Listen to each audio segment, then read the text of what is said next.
And you said the Marines will only be used in the city of Los Angeles. I do not know that.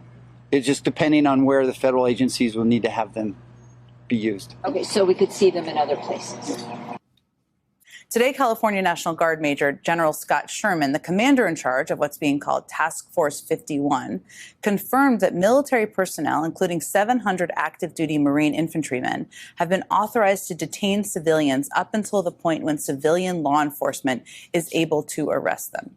And according to the Associated Press, some National Guardsmen have already begun to do so. Marines in particular are not trained for domestic law enforcement or crowd control. Marines are trained to be lethal on the battlefield. And despite the fact that the protests in Los Angeles appear to be calming down, General Sherman warned that he expects the situation to escalate, telling the AP, quote, "We are expecting a ramp up." Now, that ramp up may mean Marines not just in Los Angeles, but in other cities across the U.S. where ICE is carrying out raids. It's Ken Harbaugh with the Midas Touch Network. It's hard to believe we are at this point. I say that as someone who literally led a war game in early 2024 that predicted this exact scenario should Trump be reelected. We anticipated a manufactured crisis surrounding immigration enforcement that led to the federalization of the National Guard against the wishes of a governor. And still, as someone who wore the uniform, who swore an oath to the Constitution, I can hardly believe what is happening. For today's show, I had planned on a slightly more positive interview. My guest is someone I have known for years. He helped me run for Congress in 2018.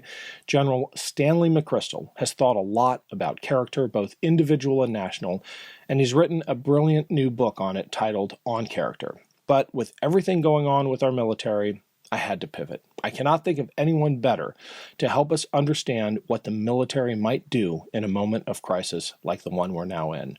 Here's my conversation with General Stanley McChrystal.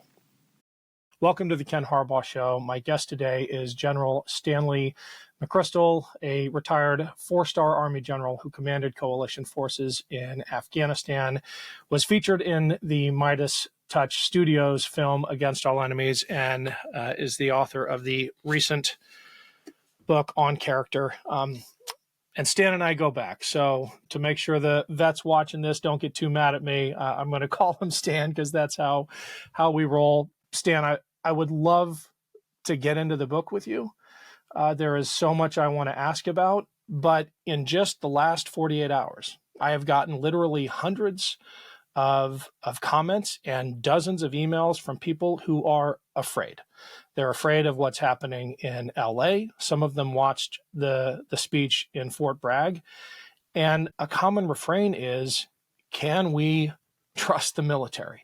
And I think this ties into your reflections on character. And if I had to distill the question here, it is, can we rely on the strength of character of those in uniform, enough of them, to do the right thing when it really matters? Yeah, Ken, thanks for having me, and thanks for asking that question. And the answer is the American people have a character, and it is pretty broad, and at times it's pretty divisive as it is right now. And it can be dangerous because it can create dynamics inside the society that do things that we don't like.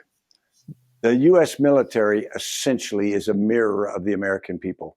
Now, granted, it is a certain demographic in terms of age and focus and whatnot, and they chose to because it's a voluntary military, but still it's a representative entity. So when we ask, can we trust the military? I think the first question is, can we trust ourselves? And that's a question each of us have got to answer because we all have a responsibility to be a part of this right now. We sometimes sit on the sideline. Only 65% of us voted in the last election. So whichever candidate had won would have won with less than 50% of the 65% of the qualified voters who voted.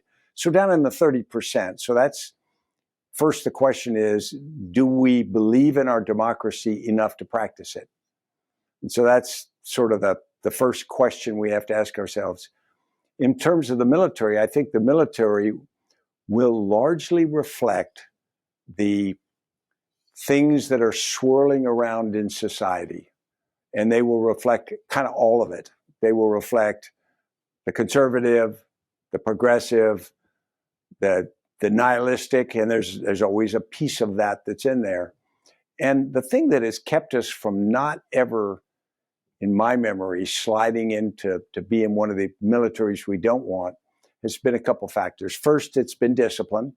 We've had a chain of command that worked for the civilian leadership, but maintained a focus on loyalty to the Constitution, maintained a level of discipline, a legitimacy to that chain of command and to the missions that we have and the laws that govern us.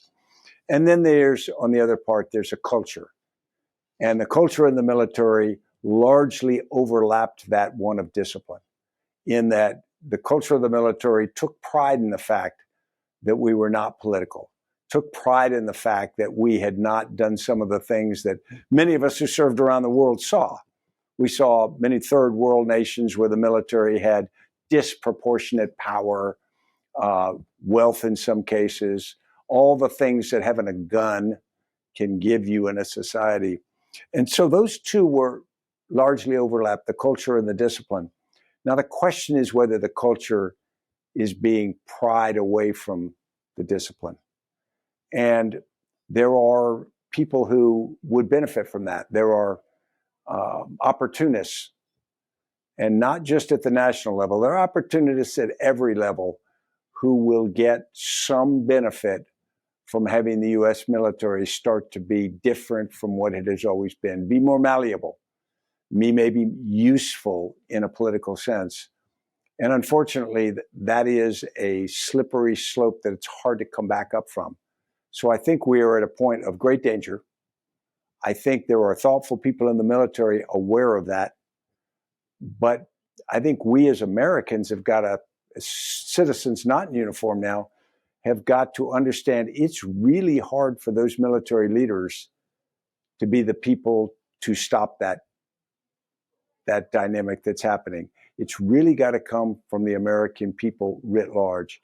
Because military leaders can say what they think is lawful or not lawful within certain limits, but we have trained and required them to be sort of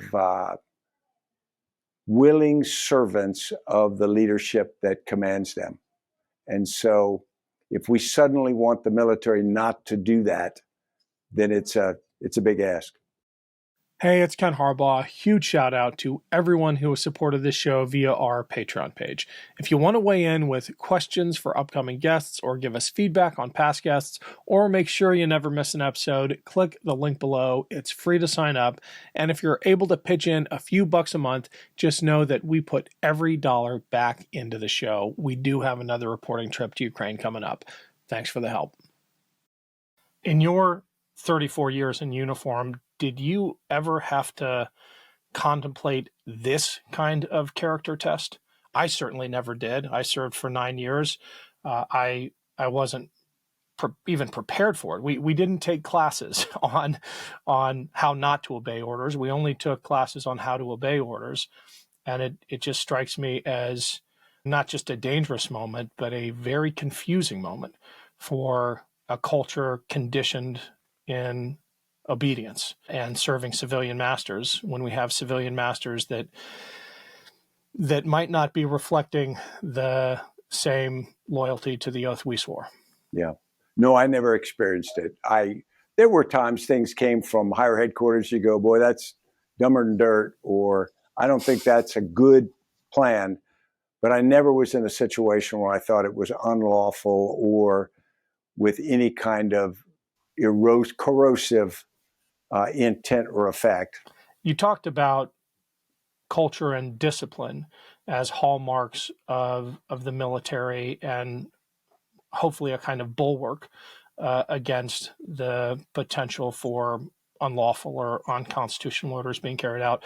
The discipline piece of that factors into your formula for character, right? But it cuts both ways because a disciplined force can be just as dangerous to democracy or stability if their convictions are not ones rooted in the same values. And this is something that as a thinker, as a general, you've done a better job at articulating than anybody else when you talk about the conviction of the enemies you faced in battles far afield. Yeah, and Ken, I think you're exactly right on that. The discipline can be imposed, or it can already be there in a group of people in an army or a military entity. And that can be reflected in suicide bombing. That can be reflected in kamikaze strikes. People's willingness to do what they are ordered to do can be absolute. And they will look at people, Japanese soldiers who stayed in the jungles for decades after the Second World War because they thought that was their mission. It's the conviction part that's so important. And there's a range of convictions. There is absolute room for us all not to believe exactly the same thing. We may define our values slightly differently. We may have our priorities different. There are all kinds of things we can have various views on, but there needs to be some alignment on some of the basic convictions that we hold as Americans. And I think that those have got to be aligned around things like loyalty to the Constitution, the fact that there was a document that governs how we govern ourselves, the rules of the road.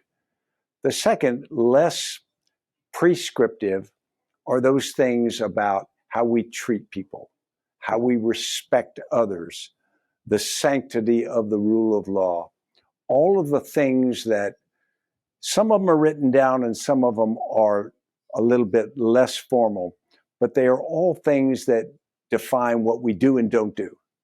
And so typically you or I could look at a fellow service member and you could know that there is a set of things that they would not waver from. You know, that's it. So again, they could have opinions on things outside that. I think we are questioning those now, or we are testing those now. And I think that's dangerous business. That was part 1 of my conversation with General Stan McChrystal. Part 2 comes out next week. Thanks for watching.